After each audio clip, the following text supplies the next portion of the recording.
আজি কংগ্ৰেছ দলৰ যি তথাকথিত যোগদান কাৰ্যসূচী হৈছিল তাত এটা অতিকে গুৰুত্বপূৰ্ণ নিন্দনীয় কথা কোৱা হৈছিলে যে আমি ধুবুৰীক শিৱসাগৰক তিনিচুকীয়াক আমি ধুবুৰী বনাম। ধুবুৰী মানে কি?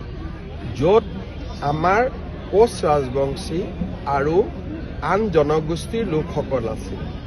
বাংলাদেশী লোকসকলৰ আগমনে এতিয়া ধুবুৰীত 85% লোক বা 80% লোক বাংলাদেশী মূলৰ হৈ পৰিছে।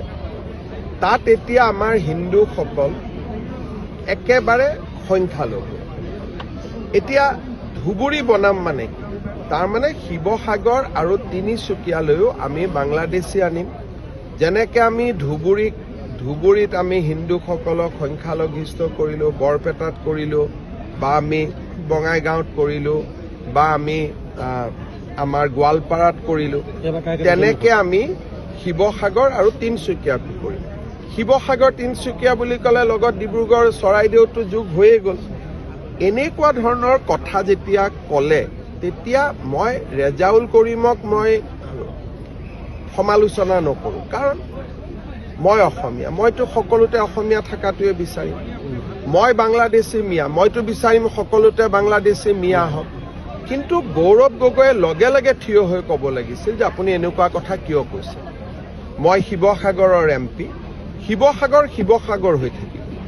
এই কথাষাৰ তেওঁ স্পষ্টভাৱে ক'ব পাৰিব লাগিছিলে যে শিৱসাগৰ হৈ থাকিব, তিনিচুকীয়া হৈ থাকিব। পাৰিলে ধুবুৰীখনতো আমি অসমীয়া কৰিম।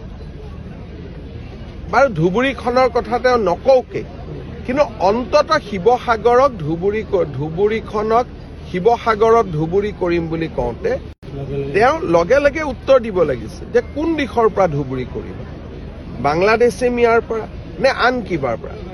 বাকী সকলোতেতো শিৱসাগৰ এনেই আগবঢ়া, শিক্ষা সংস্কৃতি সকলো ক্ষেত্ৰতেতো ধুবুৰীতকৈ আগবঢ়া হৈয়ে আছে।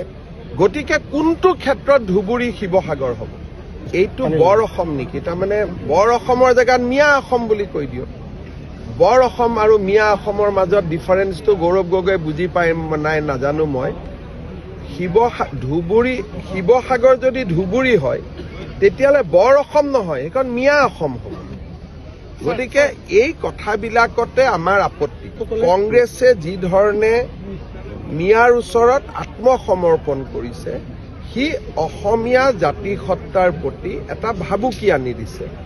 আৰু কংগ্ৰেছৰ যদি অসমত তেওঁলোকে আৰু এবাৰ শাসনলৈ আহে, গোটেই মিয়াই অসমখন লুটি পুতি খাব।